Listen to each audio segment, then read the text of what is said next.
Hey everyone. Some of you have been having some problems with the selling process presentation in the module, so I'm going to go ahead and make a screencast for you here so that you can see the content.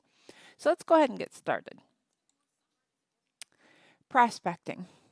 To identify which market segment to aim for, a salesperson should analyze the profile of their existing customers and secure a picture of what their ideal customer should look like. The profile should include psychodemographic characteristics such as age, sex, job, and interest. It is important to find out what customers really need, customize products to meet those needs, and make sure the products fit into the customer's existing world. The pre-approach. To create a customized presentation and sales pitch, a customer must spend time defining their goals, researching the client's needs and problems, and asking what information the client needs before choosing to buy the offering. The salesperson must ask if the product meets the client's needs, if the client has the finances to make a purchase, and if the audience of the presentation is the actual decision maker. Through careful planning, salespeople can focus on important customer needs and communicate the relevant benefits to the buyer and address potential problems areas prior to the sales presentation. The approach.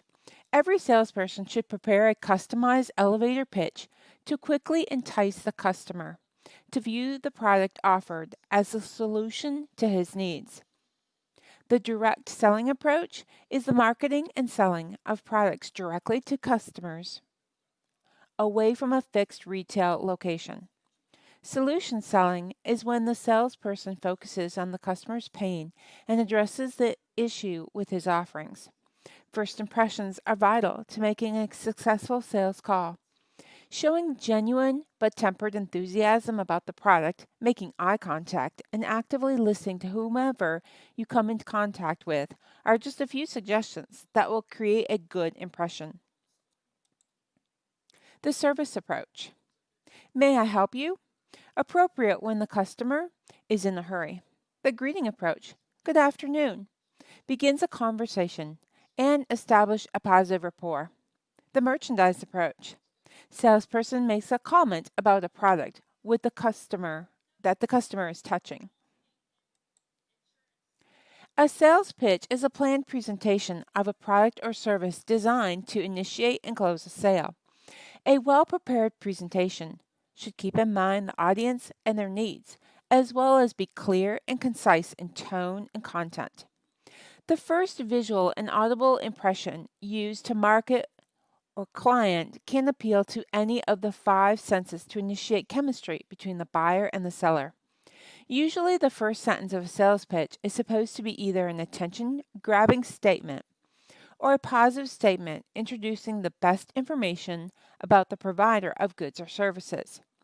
A method is usually selected depending on the attention span available from the prospective client. Handling objectives. Sales objectives can be defined as statements or questions raised by the prospect which can indicate an unwillingness to buy. The objections of the customer include objections to price, products, services, the company, time, or competition.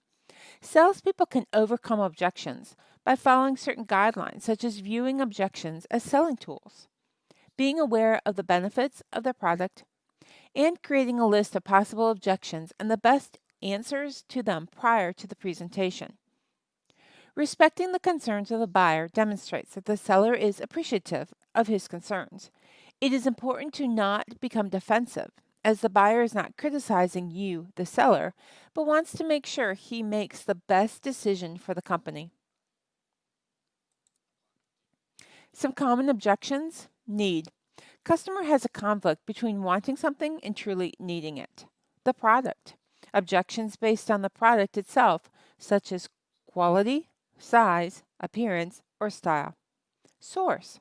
Objections based on negative past experiences with the firm or brand. Price. Most common with high quality, expensive merchandise. Time. Usually reveal a hesitation to buy immediately. Sometimes are in the form of excuses. Closing the sale. Closing is distinguished from ordinary practices such as explaining a product's benefit or justifying an expense. It is reserved for more artful means of persuasion. Situations when a closing attempt is logical include when the presentation has been completed and all objections have been answered, or when the buyer indicates an interest in the product by giving a closing signal.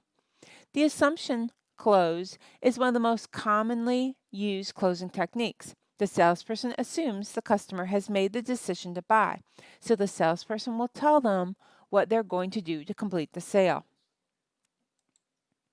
Some common closing techniques: assumption closing. This involves making the assumption that the customer has made the decision to buy. The salesperson will tell them what they're going to do to complete the sale. For instance, the salesperson might say, "Just pass me your credit card and I'll start the paperwork for you. Thanks." The direct close. Simply ask for the order. Examples of this technique include: "Do I have your authority to proceed with this order?" "When would you like to take delivery?"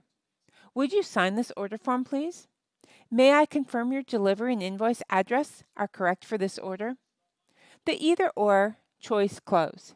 Examples of this technique include: "Would you like red or green?" "Would you like the standard or the enhanced package?" The half Nelson hold close. This technique is used to strong arm a prospect after he or she requests something. For instance, the salesperson might ask, "Will you go ahead if we can provide that?" Standing room only close. Used when a product is in short supply or the price will go up in the near future. Suggested selling. Selling additional goods or services to the customer. Method: offer related merchandise. A good or service the customer should have to increase the use or enjoyment of the original purchase. Recommending larger quantities. This method usually works with inexpensive items or when money, time, or convenience will be saved. Call attention to special sales opportunities. As a matter of customer service, salespeople are obligated to communicate special sales opportunities. Following up. The follow-up contributes to the customer's perception of value purchased. A regular follow-up is an integral part of the customer service and will ensure the customer feels is still cared for, and might make him receptive to purchases down the road. A few follow-up tips: make sure you know the level of follow-up required. Make sure you have scheduled follow-ups. Reward progress at each follow-up meeting and in public if possible. And that concludes this presentation.